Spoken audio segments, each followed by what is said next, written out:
Welcome to Wilden legal solicitors. আপনি কি ইউকেতে রেসিডেন্সিয়াল অথবা কমার্শিয়াল প্রপার্টি কেনা বা বিক্রি করার কথা ভাবছেন আর এজন্য একজন দক্ষ এবং অভিজ্ঞ সলিসিটার খুঁজছেন? এক্ষেত্রে উইলডেন লিগ্যাল সলিসিটার্স হতে পারে আপনার বিশ্বস্ত বন্ধু। উইলডেন লিগ্যাল সলিসিটার্স একটি ল সোসাইটির conveyancing quality scheme accredited solicitors firm. আমাদের সলিসিটারদের রয়েছে রেসিডেন্সিয়াল কনভেন্সিং এবং কমার্শিয়াল লিজ ম্যাটারে কাজ করার দীর্ঘদিনের অভিজ্ঞতা। আমরা ইউকের অধিকাংশ হাই স্ট্রিট ব্যাংকগুলো সহ ছোট বড় প্রায় সকল ল্যান্ডারের প্যানেলভুক্ত সলিসিটার্স ফার্ম। আমাদের সলিসিটারদের দীর্ঘদিনের অভিজ্ঞতাকে পুঁজি করে আমরা অত্যন্ত দৃঢ়তার সাথে বলতে পারি যে আমরা আপনার কনভেন্সিং কাজটি অত্যন্ত দক্ষতার সাথে কম সময়ের মধ্যে এবং কম্পিটিটিভ প্রাইসে করে দিতে পারব। আমাদের সার্ভিস আপনি একটি বারের জন্য হলেও যাচাই করে দেখুন। আশা করি আমরা আপনাকে অবশ্যই সন্তুষ্ট করতে পারব এবং আপনি ভবিষ্যতে নিশ্চয়ই আমাদেরকে আবারও ইনস্ট্রাকশন দেবেন। William Legal, Your trusted law firm.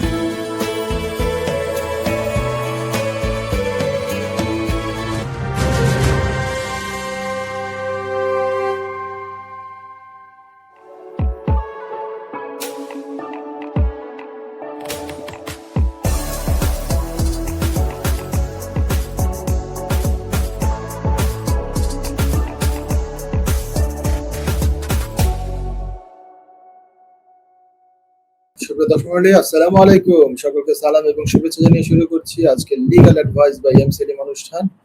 আমি সলিসিটর ব্যারিস্টার মোহাম্মদ সেলিম আছি আপনাদের সামনে অনুষ্ঠান নিয়ে। সুপ্রিয় দর্শক, এই অনুষ্ঠানটির 2nd of June 2026। আশা করি অনুষ্ঠানটি আপনাদের ভালো লাগবে। আপনারা আমার এই অনুষ্ঠান গত সম্ভবত 2-3 বছর যাবত দেখছেন TV3 বাংলায়। কোন এক জানুয়ারিতে শুরু হয়েছিল, যথাসম্ভব 2023 জানুয়ারিতে। তাহলে তো অ্যাকচুয়ালি 6 বছর মনে হয়ে গেছে, 3 বছর হয়ে গেছে। আমি জানি না, আমার একটু টায়ার্ডনেস আছে, এই জন্য হয়তো মাথায় একটু কম কাজ করছে কিনা জানি না। 3 বছর 3.5 বছর হয়ে যাচ্ছে। সো আপনাদের বিশাল ভালোবাসা পেয়েছি। আপনাদের মানে আমি প্রচন্ড কৃতজ্ঞ আপনাদের কাছে। আপনারা আমার এই অনুষ্ঠানটি যেভাবে খুবই সাদরে গ্রহণ করেছেন। আমি বিভিন্ন সময় সুযোগ পেলে কোনো সময় আমি কমেন্টস গুলো পড়ি, বিভিন্ন সময় বিভিন্ন ছোট ছোট রিলের মধ্যে আপনারা কমেন্টস দিয়ে থাকেন। আমি আপনাদের কাছে যার কারণে কৃতজ্ঞ। স্পেশালি কিছুদিন আগে আমি হজে যাওয়ার প্রাক্কালে আমি আপনাদের কাছে দোয়া চেয়েছিলাম এবং যদি আমার কোনো ভুল টুল থাকে সেটার জন্য আমি ক্ষমা চেয়েছিলাম। সেখানে আপনারা অনেক উইশ করেছেন, আপনারা নিজেদের জন্য দোয়া চেয়েছেন।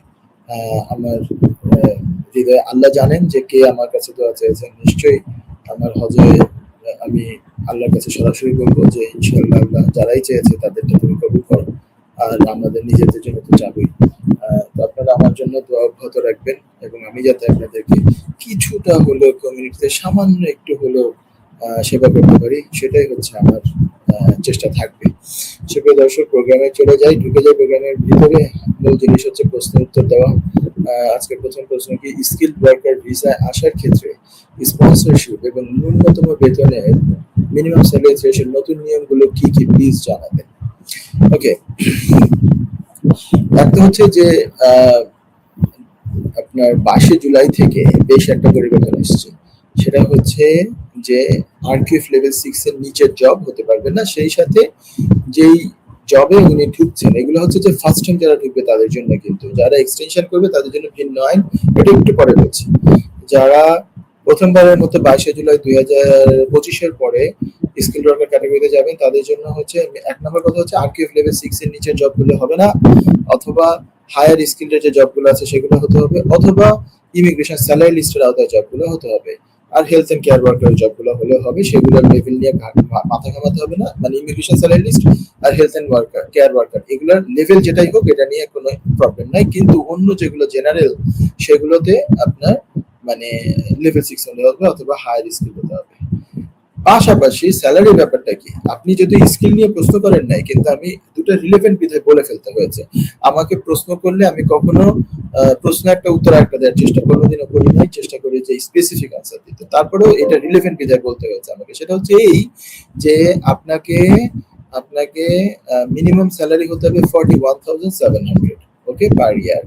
হাউএভার 41,700 অথবা স্ট্যান্ডার্ড গোয়িং রেট, এই দুইটার মধ্যে যেটা হায়ার সেটা হচ্ছে এখানে অ্যাপ্লিকেবল হবে, রাইট? একটা উদাহরণ দিয়ে বোঝাই, ধরে নেন একটা পজিশনের নাম হচ্ছে গিয়ে মার্কেটিং ম্যানেজার, ঠিক আছে? এটার স্ট্যান্ডার্ড গোয়িং রেট হচ্ছে 50,100 স্যালারি পার ইয়ার, ঠিক আছে? আবার এদিকে আমাদের মিনিমাম হতে হবে বলা হচ্ছে 41,700। তাহলে এই দুইটার মধ্যে হায়ার কোনটা, 41,700 নাকি 50,100? হায়ার হচ্ছে 51,100, এইটা হচ্ছে প্রযোজ্য। তবে আমাদের তো অনেক অ্যাপ্লিকেন্টরা আছেন যারা অনেক সময় পিএসডব্লিউ ভিসা অথবা স্টুডেন্ট ভিসা, স্টুডেন্ট কোর্স শেষ করে তারপর সুইচ করেন, এরকম যদি হয় কেউ, তাহলে আবার উনি নিউ এন্ট্রান্ট ক্যাটাগরি বেছে নিতে পারেন। নিউ এন্ট্রান্টে সর্বোচ্চ 4 বছর পর্যন্ত তাকে লোয়ার স্যালারি দেওয়ার স্কোপ আছে। লোয়ার মানে 70 to 80%, ডিপেন্ডিং অন দা ওই ফিগার আর কি, কোনটা মানে বিভিন্ন জবের মধ্যে বিভিন্নটা অ্যাপ্লাই হয়। আচ্ছা, আর সর্বোচ্চ 4 বছর কেন বলছি, কেউ যদি স্টুডেন্ট ভিসা থেকে যায় তাহলে হচ্ছে 4 বছর। স্টুডেন্ট ভিসা সে কোর্স কমপ্লিট কিন্তু করতে হবে আগে, তারপরে যদি সে যায় ওখান থেকে তাকে সর্বোচ্চ 4 বছর। একটু আগে যে উদাহরণটা দিচ্ছিলাম মার্কেটিং ম্যানেজার, সেটার আমি যে বললাম স্যালারি হচ্ছে 50,100, সেটা যদি নিউ এন্ট্রান্ট যে অপশনটা আছে সেটা ইউজ করে, তাহলে হচ্ছে ওনার স্যালারি হয় 70% দিতে হবে তাকে। 50,100 এর 70% হচ্ছে 35,070 পাউন্ডস, মানে ধরে নেন 35,000। এভাবে করে স্টুডেন্ট ভিসা থেকে যদি গিয়ে থাকে তাহলে সর্বোচ্চ 4 বছর দেওয়া যাবে। আবার কেউ যদি পিএসডব্লিউ ভিসা থেকে গিয়ে থাকে তাহলে হচ্ছে, ধরে নেন উদাহরণস্বরূপ বলছি, পিএসডব্লিউ তে উনি 1 বছর অতিবাহিত করার পরে উনি ওই স্কিল ওয়ার্কার ক্যাটাগরিতে গেলেন, তাহলে ওই যে মূল যে 4 বছরের একটা হিসাব আছে সেখান থেকে এই যে পিএসডব্লিউ তে 1 বছর উনি অতিবাহিত করেছেন এই টাইমটা ডিডাক্ট হবে, ওই 4 বছর থেকে মাইনাস হবে, তাহলে উনি পাবেন গিয়ে 3 বছর। আবার কেউ যদি পিএসডব্লিউ পুরোটা ইউজ করে তারপরে যদি যায়, তাহলে পিএসডব্লিউ 2 বছরের ছিল, তাহলে 4 থেকে 2 ডিডাক্ট করতে হবে, আর 2 বছর ওনাকে 35,070 পাউন্ড স্যালারি দেওয়া যাবে। 2 বছরের কস্টটাই অ্যাসাইন করতে হবে, এর চেয়ে বেশি করলে আবার ভিসাই হবে না বা সমস্যা হবে। পরে আরেকটা কস্ট অ্যাসাইন করে আবার ভিসা রিনিউ করতে হবে, সেই কস্টটা স্যালারি হতে হবে ফুল স্যালারি 50,100, অথবা ততদিনে যদি আবারও একটু বাড়ে তাহলে সেটা ফলো করতে হবে, ঠিক আছে? আবার আরেকটা জিনিস হচ্ছে, এটা হলো যে যারা 22 জুলাইয়ের পরে ঢুকবে প্রথমবার। তো আবার কেউ যদি 22 জুলাইয়ের আগে ঢুকে থাকে, 22 জুলাইয়ের আগের মধ্যে আবার দুইটা গ্রুপ আছে। একটা গ্রুপ হচ্ছে 4 এপ্রিল 2024 এর আগের কস দিয়ে যারা ঢুকেছে তারা, 4 এপ্রিল 2024 এর আগে। আবার আরেকটা গ্রুপ হচ্ছে 4 এপ্রিল থেকে শুরু করে, 4 এপ্রিল 2024 থেকে শুরু করে 21 আগস্ট 2025 এই টাইমটা। আচ্ছা, 4 এপ্রিল 2024 এর আগের গ্রুপের ওই সময় মিনিমাম স্যালারি ছিল ইন জেনারেল অধিকাংশ ক্যাটাগরিতে 26,200, ঠিক আছে? তাদেরটা বেড়ে এখন হয়েছে কমপক্ষে 31,300। হ্যাঁ, আবার আরেকটা গ্রুপ হচ্ছে ওই 4 এপ্রিলের পরে, 4 এপ্রিল 2024 থেকে 21 আগস্ট 2025 পর্যন্ত, এই সময় কিন্তু আবার স্যালারি রিকোয়ারমেন্ট ছিল হচ্ছে মিনিমাম ছিল 38,700, আর যেটা 26,200 ছিল সেটা হচ্ছে 38,700। 38,700 দিয়ে যে ঢুকেছে তাকে আবার সেটা ফলো করতে হবে, সেটা আবার এখন মানে সেটা মেনটেন করে আপনার পরবর্তীতে করতে হবে। আবার আরেকটা জিনিস দেখাই, 2024 আগে না, শুধু 2023 গিয়েছে, কেউ 22 তো গিয়েছে, তাই না, 21 গিয়েছে, তাদেরও তো এখনো 5 বছর পূর্ণ হয় না। তারা কেউ কেউ অনেকে তখন উল্লেখযোগ্য সংখ্যক মানুষ তখন গিয়েছে ওই health and care worker visa, care worker হিসেবে। তখন মিনিমাম স্যালারি ছিল 20,960 দিলেই হতো, কারণ তখন 20,960 মাত্র কেয়ার ওয়ার্কারে। তখন কেন care worker, health and care worker category plus immigration, তখন বলা হতো গিয়ে শর্টেজ অকুপেশন লিস্ট অথবা ইমিগ্রেশন স্যালারি লিস্ট, যেটাই পরবর্তীতে হলো। এই দুইটার কারণে ওকে 70% দিলেই হতো, 30% রিডিউস স্যালারি দেওয়া যেত, সেটাতে 20,960 বা ধরে নেন 21,000 পর্যন্ত তাকে দেওয়া যেত। কিন্তু এখন আবার ন্যাশনাল যে মিনিমাম ওয়েজেস গভর্নমেন্ট করে দিয়েছে, সেটা এখন কত 13-14 পাউন্ডের মতো, 13 পাউন্ড সামথিং যত সম্ভব পার আওয়ার। এইটা দিয়ে যদি আপনি 37.5 দিয়ে গুণ দেন, দেখবেন যে 21,000-এর উপরে উঠে গেছে। তাহলে আপনার ওই সময় যারা 5 বছরের কস্ট পেয়েছে, ওই 5 বছরে তো তার 21,000 কি এখনো দিলে চলবে না? 21,000 থেকে ওই minimum wages, national minimum wages যেহেতু বেড়ে গিয়েছে, ওইটার নিচে তো নামা যাবে না, ওইটা আবার আরেকটা ল, এমপ্লয়মেন্ট অ্যাক্টের সাথে মানে আপনার কনফ্লিক্ট করতেছে। তো ওই মিনিমাম স্যালারি যেটা সেটা বাড়িয়ে তাকে দিতে হবে। হয়তো সেক্ষেত্রে দেখা যায় হিসাব করে দেখতে হবে কত আসে 37.5-এ, মানে যদি আপনার মিনিমাম ওয়েজেস কত প্রতি বছর এপ্রিল মাসে বাড়ে সাধারণত, তো সেটা অনুযায়ী মানে এমপ্লয়ারকে সেটা বাড়িয়ে দিতে হবে। যদি সেটা আবার না মেনটেন করে, সেটার কারণে কিন্তু হোম অফিস যদি চেক করে পায়, তাহলে কিন্তু সাধারণত স্পন্সর লাইসেন্সটাই তারা মানে রিভোক করে দেয়। ঠিক আছে, তো মিনিমাম ওয়েজেসটা মেনটেন করতে হবে, আর কসে যে স্যালারি দেওয়া আছে সেটাও মেনটেন করতে হবে। তারপরে যে কয়েকটা গ্রুপের কথা বললাম, তারপরে কয়েকটা অপশনের কথা বললাম, নিউ এন্ট্রান্ট এই সেই, তারপরে আবার বললাম যে ওই স্ট্যান্ডার্ড রেট, গোয়িং রেট, আবার হচ্ছে মিনিমাম স্যালারি, এই দুটার মধ্যে যেটা হায়ার, এই এতগুলো মেনটেন করে তারপরে স্যালারিটা মেনে চলতে হবে, এবং এই স্যালারি কসের মধ্যে উল্লেখ থাকতে হবে। ঠিক আছে, আশা করি আপনি মোটামুটি পেয়েছেন। এটা একটা জটিল বিষয়, এবং হোম অফিস এই মুহূর্তে আমার জানা মতে মার্কেটে, মানে মার্কেট কমিউনিটির মধ্যে আর কি, আসলে অন্তত 4-5 ধরনের স্যালারি রেঞ্জের স্কিল ওয়ার্কার ভিসা হোল্ডার্স আছে। ঠিক আছে, তো হোম অফিস এক আজগুবি এক জায়গা, একই সাথে এতগুলো ধরনের অপশনস রেখে দিয়েছে, এর জন্য এটা প্রযোজ্য, ওর জন্য এটা প্রযোজ্য, এটাও কিন্তু একটা ডিসক্রিমিনেশন। ঠিক আছে, কেউ এই সময় ঢুকলে এই এত বেতন, আবার এই মাত্র একদিনের ব্যবধানে বেতন হয়ে যাচ্ছে 26,200 থেকে 38,700, তাই না? যে 3 এপ্রিল 2024-এর কস দিয়ে যে যাচ্ছে তার জন্য 26,200, আর যে 4 এপ্রিলের যাচ্ছে 2024-এ তার জন্য 38,700। ওই দিনে কি একদিনের মধ্যে কি এই দেশে ইনফ্লেশন রেট এত বেড়ে গিয়েছিল? এটা কি বাস্তবসম্মত একটা কথা? এই হচ্ছে হোম অফিসের পাগলামি, এটা করুক পাগলামি, আর আমরা চেয়ে চেয়ে দেখি, আর আমাদের তো করার কিছু নাই, চেয়ে চেয়ে দেখছি, আর কিছু নাই। নেক্সট মেসেজে চলে যাই। নেক্সট মেসেজ লিখেছেন, আসসালামু আলাইকুম সেলিম ভাই, ভালো আছেন? ওয়া ইসলাম, জি ভাই ভালো আছি। নুরুল ইসলাম ভাই, ভালো আছি। হেলথ এন্ড কেয়ার ভিসা ক্যারিয়ারদের ডিপেন্ডেন্ট বা পরিবার আনার ক্ষেত্রে বর্তমান নিষেধাজ্ঞা এবং নতুন আপডেট গুলো কি? ভাই, হেলথ এন্ড কেয়ারের হচ্ছে যে যারা 11 মার্চ 2023-এর আগের কজ দিয়ে health and care worker visa, specially care worker আর সিনিয়র কেয়ার ওয়ার্কার, এই দুইটা ক্যাটাগরির কোনো একটা ঢুকে গিয়েছেন, তারা পরবর্তীতে যে কোনো সময় ডিপেন্ডেন্ট আনতে পারবেন, ও আগে যদি এনে রাখে থাকেন সেটা কন্টিনিউ করতে পারবেন, এরকম।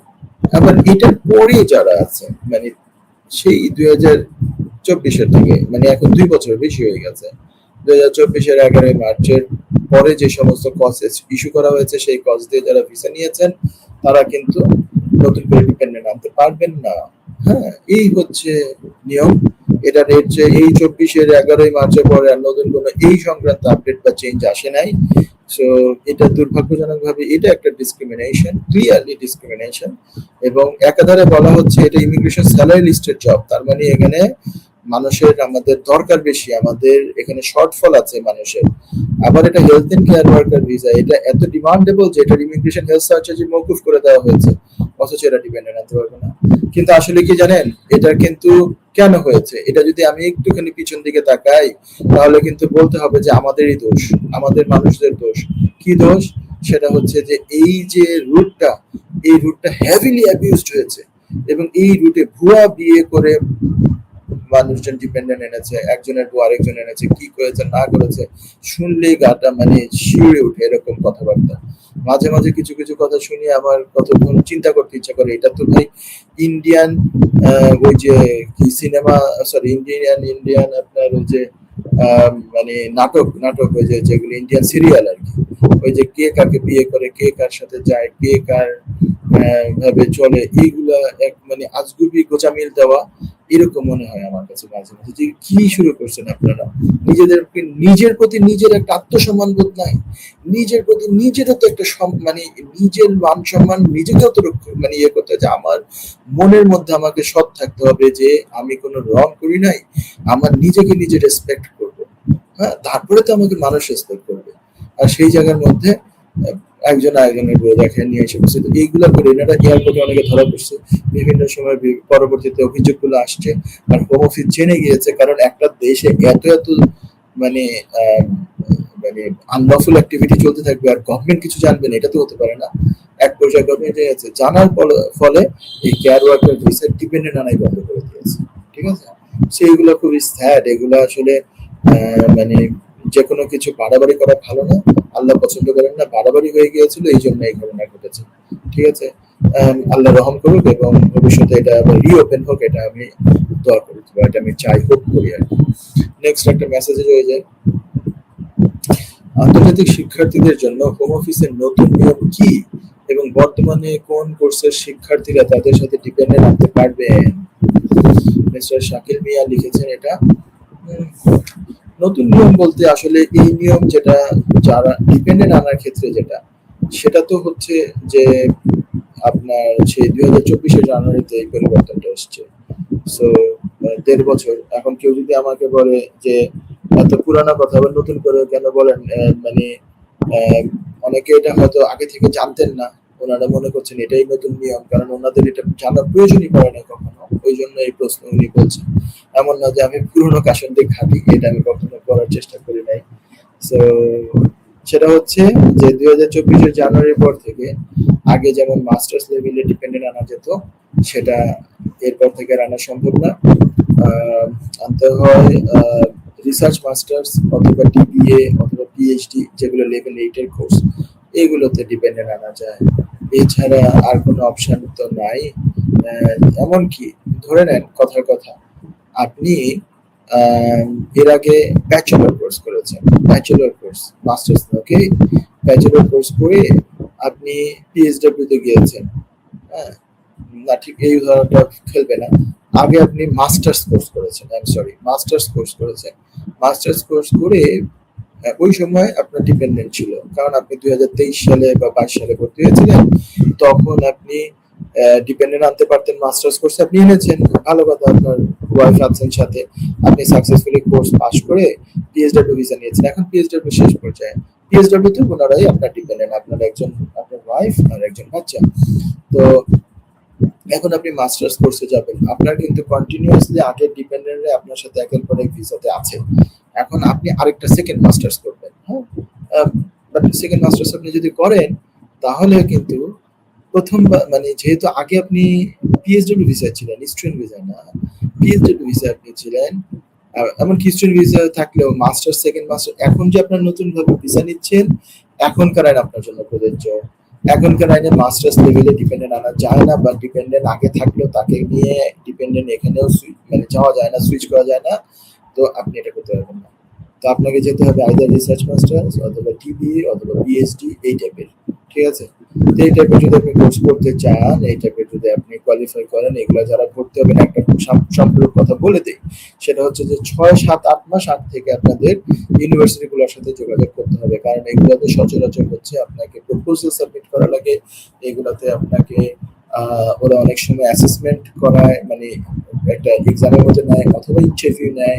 যদি এই লেভেল 8 এর কোর্স যেগুলো হচ্ছে রিসার্চ মাস্টার্স, ডিবিএ অথবা পিএইচডি প্রোগ্রামে ভর্তি হতে হয়, তাহলে কিন্তু অবশ্যই আপনারা 6, 8, 9 মাস আগ থেকে আপনারা চেষ্টা করবেন ইউনিভার্সিটিগুলোর সাথে যোগাযোগ করতে, কারণ ওখানে আপনাকে প্রপোজাল জমা দিতে হবে, আপনার অ্যাসেসমেন্ট করতে পারে তারা, তারপরে আপনার আপনার ইন্টারভিউ নিতে পারে। এইগুলো নেওয়ার প্রক্রিয়া সময় সাপেক্ষ, অনেক সময় অ্যাসেসমেন্ট আপনার খারাপ হতে পারে, আপনাকে অন্য ইউনিভার্সিটি ট্রাই করা লাগতে পারে, আপনাকে হয়তো প্রপোজাল তারা ঠিকমতো ইন ফার্স্ট প্লেস অ্যাকসেপ্ট করলো না, আপনাকে অ্যামেন্ড করে দেওয়া লাগতে পারে, এই সমস্ত কাজে সময় লাগতে পারে, কাজেই একটু আগে থেকে চেষ্টা করবেন। আবার এগুলো সব ইউনিভার্সিটিতে নাইও, হাতে গোনা কিছু ইউনিভার্সিটিতে আছে, তারপরে সেমিস্টার সবসময় এটা নাই, জানুয়ারিতে আছে আর সেপ্টেম্বরে আছে, এরকম ভ্যারিয়াস আছে সিচুয়েশন, ঠিক আছে। তো একটু আগে থেকে, পারলে বছরখানেক আগ থেকেও যদি কন্ট্যাক্ট করেন, নট ব্যাড, ঠিক আছে। এভাবে করে আপনারা লেভেল 8 অথবা লেভেল 8 এর যে কোর্সগুলো, স্পেশালি ডিবিএ, পিএইচডি অথবা অথবা অথবা রিসার্চ মাস্টার্স, এগুলো যেতে পারেন, যেগুলো আপনার ডিপেন্ডেন্ট নিতে পারবেন, আর অন্যগুলো কিন্তু আগেরগুলো আপনি ডিপেন্ডেন্ট নিতে পারবেন না, মাস্টার্স লেভেলে আর পারবেন না।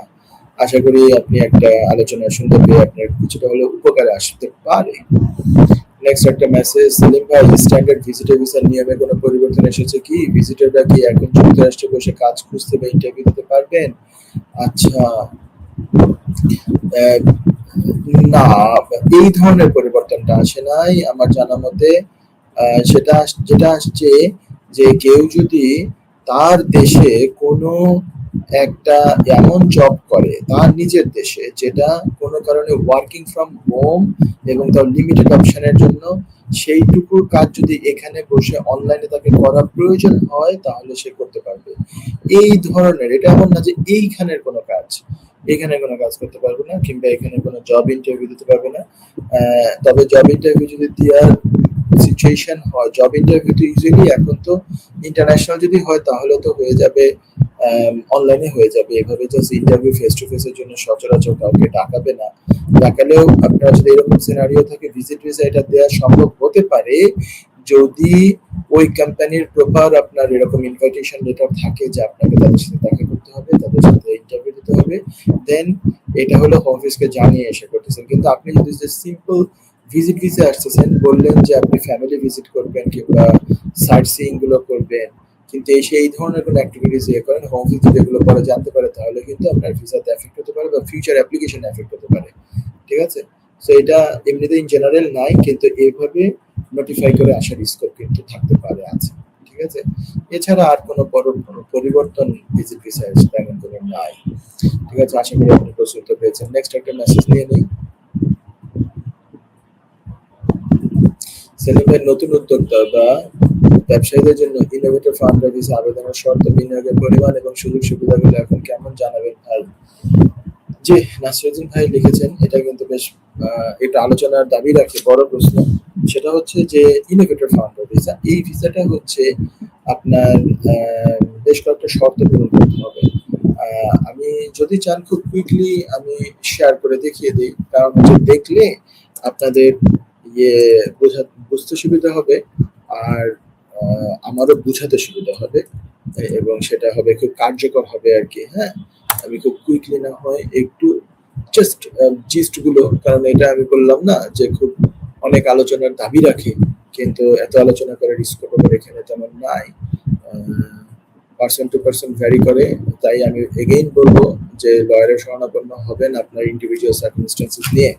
ওকে, ইনোভেটিভ ফান্ডের ভিসা যেটা, সেটা হচ্ছে যে আমি যদি ওভারভিউতে যাই, যে এখানে আপনি তখনই এটা পেতে পারেন যে আপনি যদি হয় এরকম যে innovative business, it must be something different from anything else on the market. মানে মার্কেটে যা আছে এইরকম কোনো কিছু না, সামথিং ভেরি নিউ, সামথিং হচ্ছে যে নতুন কিছু। শব্দটাই তো আপনি বুঝতে পারছেন যে ইনোভেটিভ মানে হচ্ছে যেটা নতুন ধরনের কিছু। ঠিক আছে? এবং এই বিজনেস বা বিজনেস আইডিয়া, যেটাকে আমরা অ্যাকচুয়ালি বলি বিজনেস প্ল্যান, এটা হচ্ছে অ্যাপ্রুভড হতে হবে এন্ডোর্সমেন্ট বডি দিয়ে। এন্ডোর্সিং বডি আছে চারটা, আসলে চারটার ভিতরে চারটাই আসলে আপনার জন্য প্রযোজ্য না, তিনটা আপনার জন্য প্রযোজ্য, চতুর্থটা হচ্ছে গভর্নমেন্ট যদি ইনভাইট করে কাউকে নিতে চায় তার জন্য। সো মেইনলি হচ্ছে আমাদের জন্য ইউজুয়ালি হচ্ছে এই তিনটা, UK এন্ডোর্সিং service, innovator international, investors limited, এই তিনটা। আর এটা জিইপি যেটা মানে গভর্নমেন্টের প্রোগ্রাম, এটা গভর্নমেন্টের মানে ও যদি ইনভাইট করে আপনাকে দিতে চায় তাহলে সেটা যে ইনোভেটিভ আইডিয়া আপনি কিছু আছে, গভর্নমেন্টকে অ্যাপ্রোচ করা যায়, কিন্তু এটা সচরাচর খুবই কম হয়। তো আমি আবার ব্যাকে যাই ওই ওভারভিউতে, আর হচ্ছে যে you meet the other eligibility requirement. Other eligibility requirement যদি আমি মেইনলি যাই, সেটাগুলো হচ্ছে যে তিনটা শর্ত এখানে। এক তো হচ্ছে তিনটা শর্ত বলতে ওইগুলোতে যাচ্ছি না, যে ইংলিশ ল্যাঙ্গুয়েজ এখানে হচ্ছে B2 রিকোয়ারমেন্টস, অথবা ইউকে ব্যাচেলর মাস্টার্স কিছু একটা থাকলে এটাও আপনার ঠিক আছে, অসুবিধা নাই। আর হচ্ছে মেইন যেটা, হ্যাঁ,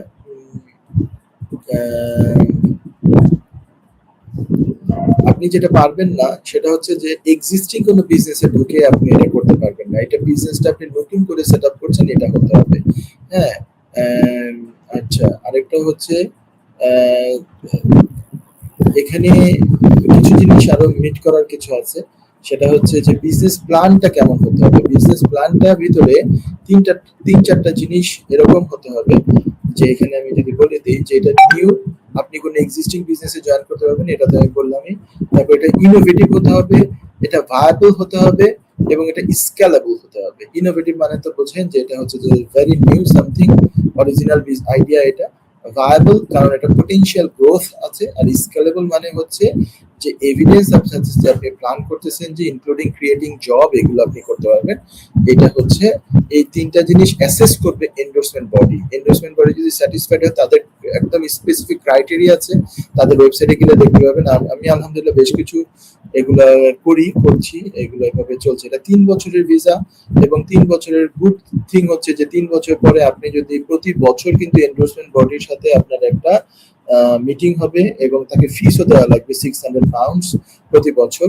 আর এন্ডোর্সমেন্ট বডির এখন আপনার প্রথম যে এন্ডোর্সমেন্ট নিবেন সেটার জন্য হচ্ছে 1200 পাউন্ড ফিস। ইউকে থেকে যদি কেউ করে, আর ইউকে বাইরে থেকে করলে 1000 পাউন্ড, মানে ইউকে থেকে যেটা সেটা হচ্ছে 1000 প্লাস ভিএটি, মানে 1200। আর ইয়ারলি যে আপনার ইভালুয়েশন আরেকবার করে, সেটা হচ্ছে আপনার 500 প্লাস ভিএটি, মানে 600 পাউন্ড। এরকম করে 3 বছর করে, শেষে 3 বছরে তারা যদি লেটার দেয় যে আপনি ঠিক মতো গ্রোথ করেছেন, ওই সবগুলা এটা মানে যে বিজনেস প্ল্যান করেছেন সেটা অনুযায়ী আপনি বিজনেস প্রোগ্রেস করেছেন এবং তারা হ্যাপি, তাহলে আপনি সেটেলমেন্ট নিতে পারবেন 3 বছর পরে। এই একটা জিনিস আছে। আর এখানে আরেকটা খুব ভালো জিনিস আছে যে আপনি কি করতে পারবেন আর কি করতে পারবেন না। এটাতে যদি আমি যাই, তাহলে হচ্ছে আপনি বিজনেস তো এটা করতেই পারবেন, আরো একাধিক অন্যান্য বিজনেস যদি চান করতে পারবেন। আপনি বিভিন্ন অন্য জবও করতে পারবেন। Do work outside your business as long as this is a job needing at least a level 3 qualification। মানে হচ্ছে আগে এই 22 জুলাই 2025 আগে যে এলিজিবল জব করতে ছিল না, লেভেল 3 থেকে শুরু হয়েছিল, মানে অনেক ধরনের জব ছিল, সেইগুলো যে কোনোটা আপনি চাইলে করতে পারবেন। আর বাইরে আসা যাওয়া করতে পারবেন, ডিপেন্ডেন্ট আনতে পারবেন এগুলা। কিন্তু এটা পরবর্তীতে কিন্তু মেইনটেইন করা লাগবে ভাই। এন্ডোর্সমেন্ট যদি আপনি পানও, মেইনটেইন করতে হবে। ইনোভেটর ফাউন্ডার ভিসার আমি ইনডিফিনিট লিভ টু রিমেইনও করিয়েছি, innovator visa indefinite leave to রিমেইনও আমি করিয়েছি। তো সেটাই আমি একটু 1 মিনিটে দেখিয়ে দিই, আজকে যেহেতু বসে গিয়েছি। ইনডিফিনিট লিভ টু রিমেইন যদি নিতে হয়, তাহলে কি কি রিকোয়ারমেন্ট মিট করা লাগে, স্পেশালি মানে আপনি এখন ঢুকলেন, 3 বছর পরে তো যাতে আপনি সেটেলমেন্ট নিতে পারেন, সেটাও তো আপনার এখনই একটু ভাবা উচিত। যদি ঢুকতে পারেনি, তাহলে সেটেলমেন্ট কি নিতে পারবেন কিনা শেষ পর্যন্ত, নাকি অর্ধেক রাস্তা আটকে যাবেন, সেটা হলো তো আবার হলো না। আপনি প্রশ্ন করেছেন কি পরিমাণ ইনভেস্ট করা লাগবে। এখানে ইনভেস্টের কথা এভাবে বলা আছে যে বিজনেস প্ল্যানে আপনি যা বলছেন সেটাই যে আপনার অ্যাক্সেস আছে সেটা আপনার দেখাতে হবে। ধরেন আপনি বললেন 40,000 পাউন্ড লাগবে কিংবা 50,000 পাউন্ড লাগবে, তাহলে সেটা যে আপনার কাছে আছে, অথবা থার্ড পার্টির কাছে থাকলেও হবে, আপনার প্যারেন্টের কাছে আছে কিংবা আপনার ফ্রেন্ডের কাছে আছে, আপনার এটা কিন্তু 2 ফ্রেন্ড মিলেও করা যায়, বা 2জন উদ্যোক্তা একসাথে করতে পারে, ফাউন্ডার 2জন হতে পারে। একটা বিজনেসের 2জনের আলাদা আলাদা এন্ডোর্সমেন্ট লেটার হয়, আমি এরকমটা করেছি। তো ওই ফান্ডিংটা আপনাদের থাকতে হবে, এটা দেখাতে হবে। এবং ফান্ডিং আবার কতদিনের জন্য থাকতে হবে এই কথা বলা নাই যে 3 মাস থাকতে হবে না 1 মাস থাকতে হবে, কাজে 1 মাস হলেও হবে। আচ্ছা, এখানে এখানে মূল যে সেটেলমেন্ট ইনডিফিনিট লিভ টু রিমেইনের জন্য যে রিকোয়ারমেন্ট, হ্যাঁ, এখানে একটা জিনিস যদি আসি, এলিজিবিলিটি, এখানে ও বলছে যে 3 বছর আপনি এটাতে ছিলেন, এবং পাশাপাশি এই requirements for growing your business যে গ্রো হয়েছে এটা করতে হবে। এখানে আসলে খুব অনেক বেশি স্ক্যার্ড হওয়ার কিছু নাই, কিন্তু খুব কেয়ারফুলি যদি করা যায় তাহলে করা হয়েছে। মানে কোম্পানিটা এন্ডোর্সমেন্ট রিকোয়ারমেন্টস হচ্ছে কোম্পানিজ হাউসে রেজিস্টার্ড হতে হবে এবং বর্তমানে ট্রেডিং এ আছে, এটা হতে হবে। এবং হচ্ছে এই যে একটা জিনিস একটু খুব ইম্পর্টেন্ট এই পার্টটা, এখানে 7টা বুলেট পয়েন্ট আছে, দেখেন এই 7টা বুলেট পয়েন্টের অন্তত 2টা মিট করতে হবে, right? Your business must have done at least 2 of the following। এই যে দেখেন 1 2 3 4 5 6 7, 7টা থেকে 2টা করতে হবে। কোন 2টা? আমি সবচেয়ে সহজ যেটা আমার ক্লায়েন্টরা করে সেটা আমি আপনাদের বলে দিতে পারি, যে had 50,000 of investment which you have spent on developing the business। 3 বছরে 50,000 ইনভেস্ট করা হয়েছে, সেটা হতে হবে। ইনভেস্টমেন্ট বলতে কিন্তু আপনি ওখান থেকে যদি বেতন নিয়ে থাকেন সেটাও হবে। তারপরে আপনার কোম্পানি যে বিভিন্ন কি করেছে সেটার মানে কোম্পানিটা ডেভেলপ করার জন্য কি করা হয়েছে বিজনেসটা, সেটা এখানে আসবে। 50,000 মানে ইয়ারলি কত দাঁড়ায়? 17,000 পাউন্ডের মতো। 17 ইন্টু 3 মানে হচ্ছে 51,000। সো এটা আমার সব ক্লায়েন্ট হিট করে আল্লাহর রহমতে। দ্বিতীয়টা আমরা চিন্তাই করি না, দ্বিতীয়টা আমরা হিট করার ধান্দায় থাকি না। Double the number of customers in last 3 years, এটা আমরা না। 3 নাম্বারটা আমরা হিট করি, apply for intellectual property protection in the UK. 4 নাম্বারটা আমরা মাথা ঘামাই না, 5 নাম্বার, 6 নাম্বার, 7 নাম্বার, 4 নাম্বারটা এগুলো কোনোটা মাথা ঘামাই না। 4 নাম্বারটা বলেছে মেড 1 মিলিয়ন রেভিনিউ, ওটা দরকার নাই আমার। 1 million revenue made, 500,000 revenue in last full year covered by accounts with 100,000 from exporting overseas, এটাও not necessary. Creating the equivalent of 10 full-time jobs, have at least, okay. অথবা এই লাস্টেরটা আমার দুই একটা ক্লায়েন্ট এটাও হিট করেছে যদিও, কিন্তু এটা এডিশনাল করেছে, দুইটার জায়গায় তিনটা যারা করেছে। Created the equivalent of 5 full-time jobs that have existed for 12 months with an average salary of 25,000 a year. So যাই হোক, এক নাম্বারটা মাস্ট করে অনেকেই, আর 3 নাম্বারটা, এই 3 নাম্বারটা কি applied for intellectual property protection. Intellectual property মানে আপনার এটা রেজিস্টার্ড করা, আপনার যে প্রোডাক্টটা সেটা রেজিস্টার্ড করা, প্রোটেক্টেড। এটা কিন্তু কোশ্চেনটা কি একটু আমি আবার চাই, অ্যাপ্লাইড ফর, অ্যাপ্লাই করার কথা বলা হয়েছে, এটা পেতে হবে এটা বলা হয় না কিন্তু, হ্যাঁ, অ্যাপ্লাইড ফর ইন্টেলেকচুয়াল প্রপার্টি। তবে অ্যাপ্লাই করার আগে অনেক কিছু রিকোয়ারমেন্ট মিট করলে আপনি অ্যাপ্লাই করতে পারেন, এমন না যে খুব ইজি। এইটা সাধারণত যেটা করা হয় সেটা হচ্ছে পেটেন্টের জন্য অ্যাপ্লাই করা হয়, পেটেন্টিং অ্যান্ড ইনভেনশন। হ্যাঁ, ইনভেনশন, এইটার আবার দেখেন এটা কতদিন লাগে ডিসিশন পাইতে, অ্যারাউন্ড 5 ইয়ার্স, 5 বছর লাগে। এটা আপনার পেতে হবে বলা হয় না, অ্যাপ্লাই করতে হবে। অ্যাপ্লাই করার আবার ফিস কত জানেন? খুব অল্প, 360 পাউন্ড না কত মনে হয়। এই যে অ্যাপ্লাই ফর আ পেটেন্ট, এটার ফিস হচ্ছে গিয়ে অনলি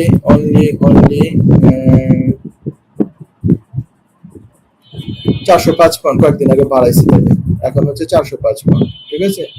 এটা স্পেশালিস্ট কিছু ফার্ম আছে, কোম্পানি আছে, সলিসিটার্স আছে, তারা আপনাকে হেল্প করতে পারবে, কিছু তাদের ফিস দিবে অবশ্যই।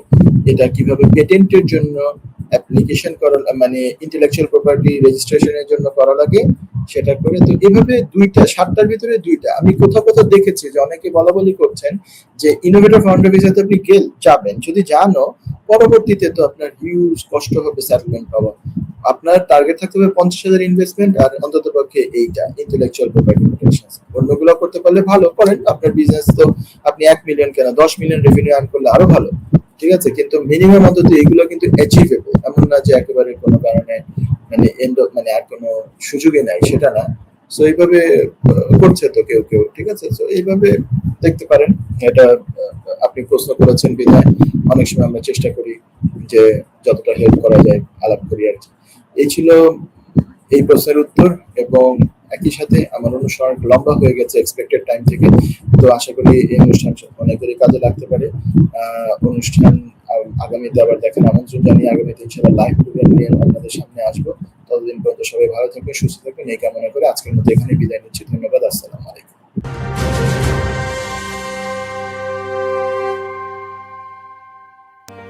Did you know you could get free legal support for your family matters? Legal aid is available and we can help. If you're dealing with domestic abuse, child custody disputes, or navigating a separation or divorce, you may be entitled to legal aid and not even realize it. At Wilden Legal, we support our clients through life's most challenging times. We offer legal aid for a wide range of family matters, from non-molestation orders and custody disputes, to financial remedies and care proceedings. Don't let legal costs stop you from getting the help you deserve. Get in touch with Wildan Legal today for expert legal advice and support. Your trusted law firm.